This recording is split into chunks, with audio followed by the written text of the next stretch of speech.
mas talvez nem todos saibam da trajetória do MBL em basicamente de sair de um movimento de rua para agora um partido, né? Como é que foi esse processo e até contar um pouco do processo de criar um partido, né? Que talvez ninguém faz tanta ideia do quão difícil é tirar isso do papel, né? Enfim, acho que é legal trazer isso até para entender um pouco é muito mais do que uma aspiração política, é quase como uma vocação, né? Porque criar um partido político no Brasil realmente é muito complexo. Muito. Quer começar, Kim? Deixar a parte do partido para você, mas a experiência que a gente teve, primeiro na época do impeachment, eu pessoalmente acho que a gente acabou entrando na política institucional e disputando as eleições, primeiro pela constatação no impeachment de que não tinha absolutamente ninguém que acreditava nas coisas que a gente acreditava, e muito menos na postura de defender as coisas que a gente acreditava que a gente queria, né? Quando a gente se deparou no Congresso Nacional com uma oposição ao PT muito frouxa, né?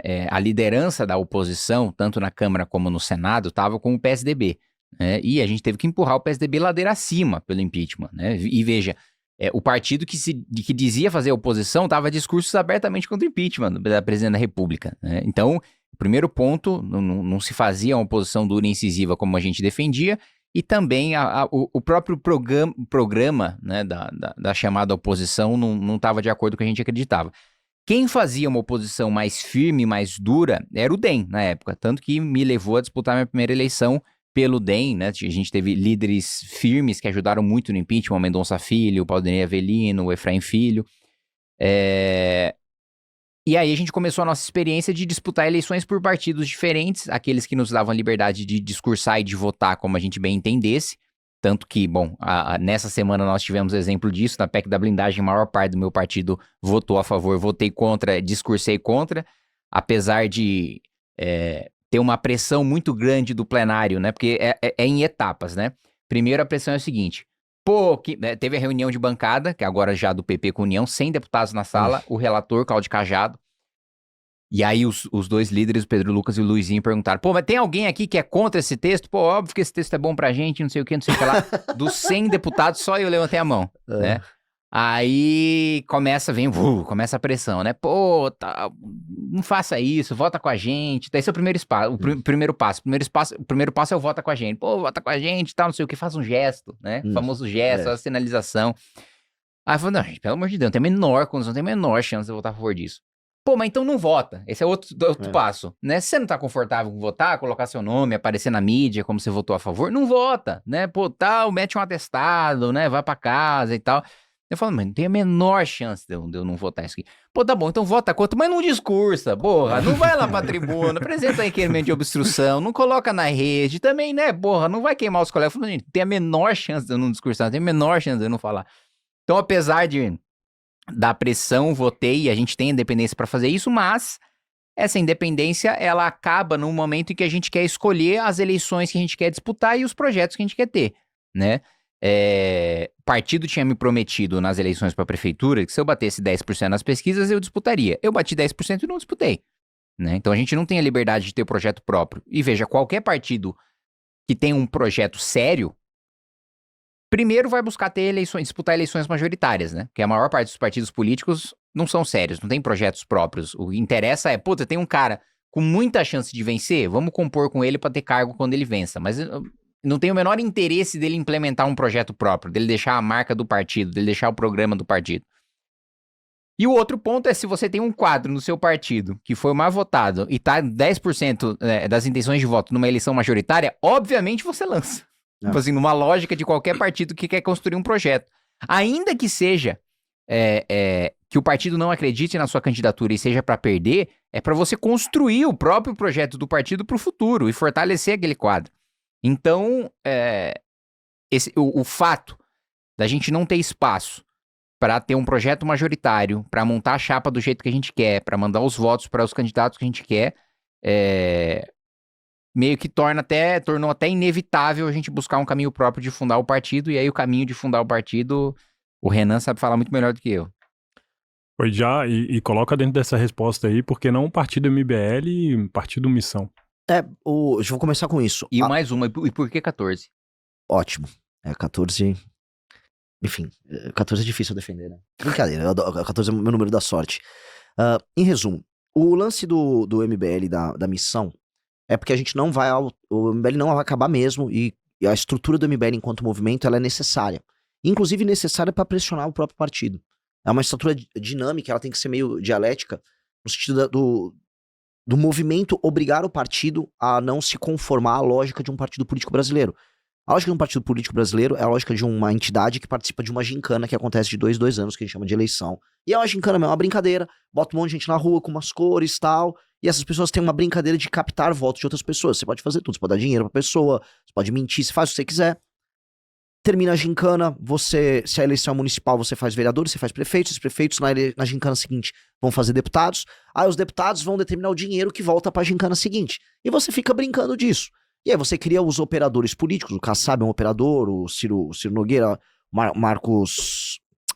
Qual Pereira. nome? Marcos Pereira, do Republicanos. Todo mundo ali é um brincante. Um cara que tá brincando, tá lá rodando um jogo que não tem nenhum objetivo de melhora nas condições de gestão dos municípios dos estados. Na gincana inteira, o desempenho em termos de gestão não existe. Então isso precisa ficar claro porque se adequar a essa gincana significa ser efetivo num partido político significa se adequar à gincana. E essa efetividade pressupõe você se transformar em algo que a gente não quer se transformar, que é um operador político completamente frio, distante de transformações concretas, alheio às necessidades reais de melhora, que às vezes vão ser impopulares. Por exemplo, fazer uma reforma que vai ser super impopular, uma reforma previdenciária no município. Nenhum prefeito quer fazer, nenhum vereador quer votar. A gente quer. Como a gente vai fazer? Como a gente concilia? Os instrumentos de incentivo para que você tenha gestores públicos e políticos que defendam isso são todos viciados, eles vão na linha contrária. Para você não se tornar isso, você precisa de um movimento. Então o MBL é justamente a arma que vai ficar nas costas do partido, mantendo o partido de pé, enquanto, vamos dizer, uma estrutura idealista. E aí vai a formação da missão. A missão é uma startup, ou ela foi uma startup de curta duração. Uma startup que tinha como meta durar 1 ano e 7 meses, e ela tinha que faturar um determinado, vamos dizer, ter um determinado faturamento para arcar com os custos dela, e ela tinha que ser encarada como uma tese que não vai ter tempo de ser alterada no processo, ou seja, eu não posso começar com uma tese na coleta dos votos e montar um processo específico de coleta e alterar no meio, porque não haveria tempo. E é o erro de todo mundo que vai montar um partido, não vou ficar sendo consultor dos outros, né, vou ajudar meus adversários a montar partido, mas na prática, né, para os adversários que estiverem assistindo, uma coisa é óbvia, eu não posso começar com o método X de coleta e virar o Y e depois virar o Z. Não dá tempo e você tem o processo de aprendizado durante o método e você vai se dar mal. O Bolsonaro morreu nisso, ele começou com uma tese muito errada, aí depois ele partiu para uma tese errada. Ele perdeu e não conseguiu montar. Ele fala, não, que eu desisti, eu fui para ele. Mentira. O partido foi tentado até o fim, e mesmo quando eles botaram muita energia, a taxa de assinaturas validadas nos cartórios não daria o que eles precisavam. O que a gente fez foi pensar com lógica de startup, hackear, coloco aqui o hackear no termo não ilegal da coisa, hackear a lógica de montar via tecnologia. Então, todos os processos burocráticos que os partidos tinham que fazer, que fosse tudo muito caro, a gente conseguiu reduzir, a gente conseguiu parametrizar, a gente estabeleceu quais eram, vamos dizer, taxa de coleta dia por coletor, zonas quentes, melhores lugares de coleta nos melhores centros urbanos, qual o melhor perfil de abordagem, e a gente acaba treinando a equipe para melhorar a taxa diária de Cartórios coleta. que trabalham mais, que trabalham menos, pra gente coletar mais na região daqueles cartórios para entregar as fichas. Chegou um momento que a gente viu assim, eu tenho uma taxa maior de perda num determinado cartório. O nosso próprio sistema bloqueava, porque não vale a pena eu pegar uma ficha tua pra mandar o cartório que o cara é preguiçoso. Então a gente começou a bloquear determinados cartórios no sistema, e sistemas inclusive de recompensa para os coletores que pegavam fichas de pessoas que estavam em cartórios melhores. Então a gente foi chegando num nível de aprimoramento que a nossa taxa foi a mais baixa de perdas de assinatura em toda a história de coleta de ficha para partido no Brasil. A gente conseguiu validar o maior número de assinaturas na história no menor período de tempo. E sendo um grupo que não é majoritário. Então a gente é um grupo minoritário dentro do campo da direita, só que isso prova a tese, inclusive tese eleitoral nossa, que é a minoria organizada, que conta com o melhor capital humano, ela em algum momento vai pautar e ela vai derrotar a maioria desorganizada. Então, o Partido Missão, ele tem que ser visto assim, a versão 1 dele, V1 do Partido Missão, é a startup para coleta de fichas e validação. Uhum. O V2 começa agora, que é um partido estruturado, que não pode, e essas são as missões dele, ele não pode ser infiltrado por vagabundo por dentro pra gente não perder, não apenas o controle ideológico e senso de missão e senso de pertencimento dentro do partido, mas ele não ser deturpado num processo e ser competitivo em termos eleitorais, sem vender o discurso, sem alterar o discurso e com pouco dinheiro. Então, dentro dessas limitações que a gente tem que se impor, e também a realidade impõe, por exemplo, a gente não vai ter o dinheiro que os nossos concorrentes vão ter, a gente vai partir da mesma premissa. O que nós vamos usar de tecnologia, como a gente vai dispor de análise de dados para fazer com que as nossas candidaturas extraiam o maior número possível de votos, mesmo com essas limitações. E eu volto a colocar, a gente vai surpreender muitas pessoas nas eleições. E dentro dessa missão aí, quais são as metas para 2026? Nós temos que ter uma candidatura presidencial que ela paute o debate político, e eu posso falar que hoje, em grande medida, nós já estamos pautando. Todo o discurso sobre segurança pública dos nossos concorrentes é o nosso hoje. Eu vi, por exemplo, entrevista do Caiado e do Zema, é constrangedor que eles usam o mesmo vocabulário. Por exemplo, quando as pessoas falavam sobre crime organizado, falavam sobre drogas e sobre índices de violência e homicídio. Essas eram as terminologias adotadas. A gente começou a trazer, nessa discussão sobre declaração de guerra contra o crime, a ideia de ocupação territorial. Porque se você tem ocupação territorial, você tem, vamos dizer, um estado paralelo que gerou uma autonomia, portanto uma negação da autoridade brasileira sobre aquele território. Logo, você tem que tratar ele ou como uma organização terrorista ou como um estado invasor. Você tem que declarar guerra a ele. Estes termos no debate público não eram utilizados antes da gente começar a utilizar. Aí eles começaram a utilizar, eu fiquei muito feliz, eu vi o Caiado dizendo, falou, agora ele descobriu isso há 1000 anos na política, não é uma múmia, agora ele, agora é isso, vou enfrentar eles, tô feliz, parabéns, Caiado. O Zema, mesma coisa, nenhum deles pratica isso no estado deles, poderiam praticar, mas agora eles falam, beleza. Ratinho começou a falar também, tô muito feliz, não aplicou quando vagabundo lá do Paraguai invadiu a fronteira pra atacar agricultor paranaense, ele não fez, mas tá usando discurso, legal, tô feliz. Também não vi isso do Tarcísio, mas, enfim, não quero ficar batendo em todo mundo. A real é, nós já pautamos eles nisso. Começamos a pautar, o Ratinho começou a falar agora em conflito geracional, porque é um problema que existe até nas empresas, a geração boomer, ela não passa o bastão, isso tem inúmeras implicações. A gente falou disso aqui quando ele veio no podcast. E é fundamental. E ele começou a falar, eu fiquei muito curioso, porque é basicamente o nosso discurso há anos, e aí um cara que tá no PSD, é um cara que vive do pai dele, em grande medida, né, usa o nome do pai dele pra se manter, e aí bota um júnior pra parecer jovem, aí ele tá falando em conflito geracional, muito bacana, eu queria entender qual é a lógica do conflito geracional no partido do Kassab, e como ele pretende tocar essa dinâmica, dado que ele administra o Paraná, junto com as maiores múmias da política paranaense. Fico feliz, novamente, copiou o discurso, não implementa. O único que eles não vão copiar, curiosamente, é o da PEC que o Kim protocolou, que é o que todo mundo aqui no mercado tá interessado em saber, que é a PEC pra salvar as contas públicas. Do tipo, eles imitam a gente pra falar em guerra contra o crime, mas eles vão falar, por exemplo, em desvincular do salário mínimo tanto o BPC quanto as aposentadorias. Isso ninguém quer falar. Eu vou falar. Eu vou falar e vou falar, eu vou ficar sem receber salário de presidente, meus ministros eu vou fazer, eles fazerem esse sacrifício, eu vou falar com a base aliada pra todo mundo fazer esse sacrifício, porque se a gente não demonstrar que nós vamos fazer esse sacrifício, como é que eu vou convencer as pessoas a fazer? Uhum. A gente tem que botar o Brasil num clima de união nacional mesmo. Tipo assim, ir bater na porta da Rede Globo. Rede Globo, a gente vai fazer esse sacrifício, precisamos fazer, não tem jeito, senão as contas públicas vão estourar. E aí não tem dinheiro pra nada, não tem dinheiro pra pagar despesa obrigatória, que é o cenário de colapso que tá pintando. Sim. Os outros não vão falar, a gente precisa colocar aqui. Eles não vão falar, só que aí vai chegar na hora da pós-vitória. Não, agora temos uma agenda de Brasil. Não. Vai ter que, assim, vão ter que trazer pro discurso público o debate sobre a agenda Brasil, todo mundo. E ser honesto e ser claro, nós seremos.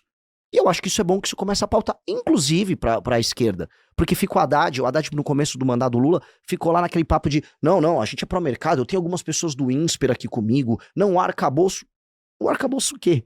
Desde que surgiu o arcabouço é só taxa, e empurrando essas discussões sobre despesas obrigatórias pra depois.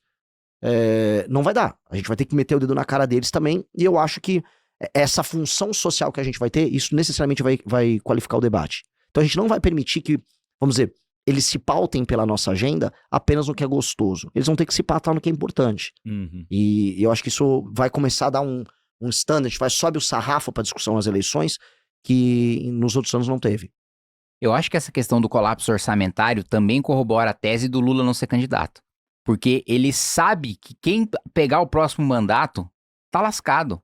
Assim, eles contrataram um colapso obrigatório, né, com o arcabouço fiscal, crescendo o gasto a 2,5% real, mais inflação, né, ao ano. Também aumentando as obrigatoriedades constitucionais, o piso de saúde, piso de educação, que quando vai... Assim, o discurso já está contratado e, aliás, a gente já precisa ir aplicando a vacina para ele. Quando o PT perder as eleições e o próximo presidente tiver que desvincular a saúde, tiver que desvincular a educação, tiver que fazer a desvinculação do salário mínimo de previdência, de BPC, o discurso do PT vai ser: olha só, foi só a gente perder a eleição que estão cortando da saúde, da educação, do aposentado, daquele que recebe BPC, foi só, tá vendo?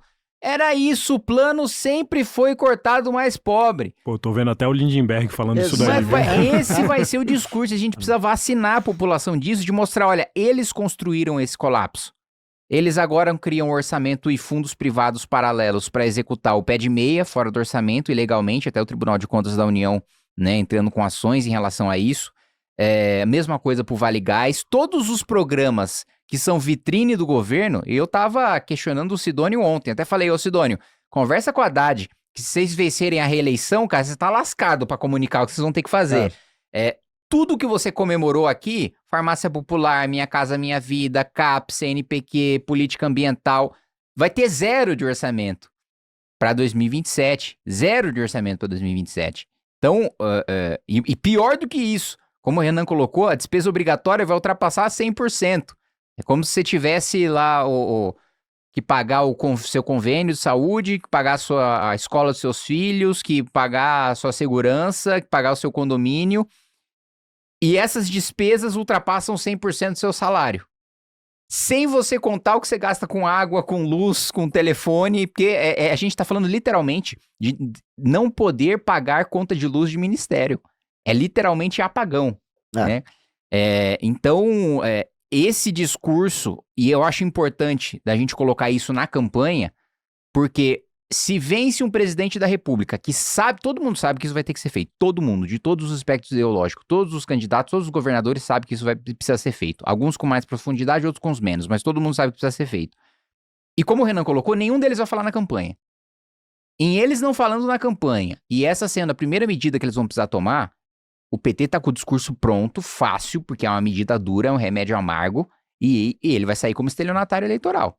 E vai ter dificuldade de aprovar porque não falou em campanha que ia precisar, porque já não utilizou o canhão midiático das eleições para fazer a defesa do programa que ele vai ter que implementar. É perfeito isso. E só para entender, muita gente fica, não, a gente vai ter um presidente pós-polarização.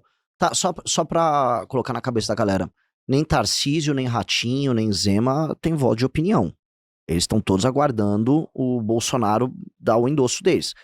Se esse cara ganha uma eleição sem avisar o que vai precisar ser feito, aí chega lá, bom, eu tô com uma ideia aqui, eu vou desvincular do salário mínimo do BPC, que vai fazer igual o Temer, vai acontecer igual o Temer. Vai a popularidade ficar lá embaixo, vai ficar super refém do Centrão e você vai ter um governo fantasma, moribundo, rodando por vários anos. Porque será um governo do Centrão, e como isso é o sonho do Centrão acha que miraculosamente essas coisas vão se resolver, e você vai ter esse presidente popular, a gente pode novamente ficar naquele ciclo eterno que a gente já enxergou e a gente está vivendo hoje, de um possível retorno à esquerda. E aí um detalhe, haverá uma renovação na esquerda, não será um Lula, num cenário, por exemplo, para 2030, e aí será que? Qual é o novo discurso da esquerda em redes sociais? Você tem 2 caminhos. Um é o caminho Erika Hilton, que é aquele discurso woke, doentio, amalucado, e o outro é o discurso, e é bizarro falar nesses termos, que é o discurso mais popular da esquerda menos 35 anos, que é comunismo. E olha só, eu não tô falando aqui como um paranoico, nada. O discurso comunista, os influenciadores comunistas são os maiores influenciadores. Jones Manuel e companhia. Eles são muito maiores em redes do que qualquer coisa que surgiu na esquerda mais mainstream. Não há sequer termos de comparação. Não tô falando que vai vir uma revolução comunista, que o Jones Manuel será presidente em 30. Mas haverá um presidente de esquerda concorrendo à esquerda para a eleição de 2030 com grandes chances de vencer a eleição se o arranjo para 26, que todo mundo dava como certo que seria uma vitória da direita, for mal feito. Então, se a pessoa olhar e fizer vou fazer uma prospecção a longo prazo do cenário, o cenário não é legal. O cenário não é legal. Uhum. O cenário não é legal porque o campo da direita não conseguiu construir uma agenda completa que justifique as vitórias e os sacrifícios necessários. Porque a ideia de direita, como ela é muito baseada em algoritmo de rede social, ela é só baseada assim, medo do inimigo e estímulos e vitórias simbólicas meio tolas. Então, o nosso campo é tão retardado, desculpa, eu me incluo nesse campo, que assim, a gente tá comemorando, não, que bom, anistiar a galera do dia, foi a grande vitória da oposição. Que vitória é essa? Primeiro que não vai ter vitória, o Paulinho da Força é o relator. Segundo que, é isso que importa? Na fila do pão, é isso que tá importando pra gente? Essa direita não conseguiu passar nada de agenda de combate à criminalidade. Você tem, assim, teve o ciclista que morreu aqui perto, teve gente morrendo ao redor do Brasil, todo mundo tá vendo. Isso chegou nas vidas de todo mundo, inclusive da classe média alta. E as pessoas... Cara, tá, o que o meu político tá fazendo? Absolutamente nada. Os 2 projetos de segurança pública que passaram, né, e a gente tem, sei lá, uns 40, 50 deputados federais que tem patente, é capitão, coronel... Passou, mas no jogador de videogame passou os projetos, que é real. Foi o Kim que segura uma arma lá nos videogames. Ele que passou uma agenda de recrudescimento de lei penal. Nem no videogame segurou arma porque não joga FPS. Então, na prática, o que é bizarro, assim, tem uma direita muito acomodada em apenas agradar o próprio público, é uma direita de algoritmo, e do outro lado você tem um centrão que acredita nas velhas fórmulas de acomodação. Isto não funcionou. Isso não funcionou com o Bolsonaro, que era popular. Isso não funcionou com o Temer. A outra experiência que as pessoas vão poder puxar de um presidente que não era petista vai lá pra parar no FHC, que era outro mundo. Então, o que a gente tem de novo? Esse é o que a gente tá propondo. A gente tá propondo, assim, vamos falar, igual o Milei falou na Argentina, vamos falar, tá quebrado, deu merda, nós vamos precisar fazer, assim, reformas dificílimas, é um remédio amargo que precisa ser dado, sim. Ao mesmo tempo, nós vamos dar uma coisa que todo homem brasileiro sonha, toda pessoa digna sonha, nós vamos dar uma guerra pra um brasileiro. Um significado existencial pra ser brasileiro. Que é destruir a porra do crime organizado. Desculpa falar a palavra aqui, não sei se... pode falar. É destruir a porra do crime organizado. Todo mundo aqui já teve um parente ou já foi assaltado. Minha mãe já foi alvo de 2 sequestros relâmpagos. Eu já fui alvo de assalto a uma armada. E as pessoas que moram nas periferias, essas pessoas vivem essa realidade diariamente, já naturalizaram isso. Então vamos entregar essa guerra. Vamos botar o Estado, que as pessoas pagam impostos caríssimos, à disposição delas pra uma guerra que do cara mais pobre ao cara mais rico todo mundo concorda. Beleza. E vamos também fazer os sacrifícios. Vai ter um sacrifício gigantesco que todas as camadas sociais no Brasil vão fazer, mas que vai se pagar, cara, porque eu não quero me estender, mas assim, se você perguntar para um presidenciável, como você gostaria de entregar em termos econômicos seu governo em 2030? Acho que, vamos lá, um PIB crescendo a 5,5%, legal, o Brasil não tão dependente da China em termos de exportação, começando a ter uma maior complexidade econômica interna, sem ser um agroexportador eterno, exportador de matéria-prima, legal, bacana. Taxa de juros, quanto? Quanto você teria? 4, 5% seria ideal? Tá, vocês conseguem imaginar hoje o Brasil com 4 a 5% de taxa de juros? É inimaginável. Você só vai chegar numa taxa de juros de um país que não é nenhuma, né? Se for pegar concorrentes diretos no leste asiático, os caras também praticam taxas menores. Não tô falando dos grandes. Tá, como é que eu vou chegar nisso? Eu vou ter que fazer essas reformas que ninguém quer falar que vai fazer. Então nós vamos precisar fazer, não tem como fugir. Se quiser ter juros baixos para ter economia séria, capacidade de investimento, vai ter que fazer esse receituário. Então se você você conta a história de trás para frente, tipo, esse aqui é o Brasil que eu quero. E fala, para eu ter esse Brasil que eu quero, você vai precisar fazer isso comigo. Você vai precisar de liderança e capacidade de imaginação, que é o que esses caras não têm. O Ciro Nogueira é um grande operador de gincanas eleitorais lá, de compra de voto. Ele é muito bom. Agora ele não tem imaginação. Tanto que ele vem aqui, vai bater na porta aqui aqui na Faria Lima mesmo. E aí, qual é a agenda de Brasil que vocês precisam? E aí ele acha que ele vai sair implementando, que ele vai sair convencendo. Nunca consegue. As reformas do Brasil são sempre feitas de uma maneira meio a bomba. É tão negociado, que sempre que a gente entrega é mitigado. A gente chegou no momento, assim, que a gente tá batendo na parede, o Brasil vai ter um colapso, algo vai precisar ser feito, e a gente vai escolher a intensidade desse algo. Historicamente, toda vez que a gente bate nessa parede, a gente vai fazer uma reforma que vai dar uma pedaladinha por mais uns 2, 3 anos, uns 5 anos. Por exemplo, a Previdência. A gente vai ter que fazer outra reforma previdenciária. E aí? Então, vamos fazer outra reforminha ou vamos... Né? O que a gente tá precisando fazer é isso, é tomar medidas muito duras. E o que a gente quer propor precisamos ter alguém na presidência da República, e meio que já, e o problema tem que ser na próxima, não dá pra, não, vamos ter um projeto pra daqui 10 anos. Não, alguém vai precisar fazer medidas que vão ecoar por 30, 40, 50 anos. E, cara, eu não tô vendo os caras falarem isso. Com todo respeito aos demais, gostaria de ouvir esse discurso da boca deles. Até pra gente discutir detalhe com eles. Eles não vêm. Gostou do vídeo? Para mais vídeos como esse, se inscreva no canal Inevitável Cortes. Deixe o like, comente abaixo o que achou, vire membro do canal por apenas R$ 3,99 e tenha acesso a benefícios exclusivos. Te vejo no próximo vídeo.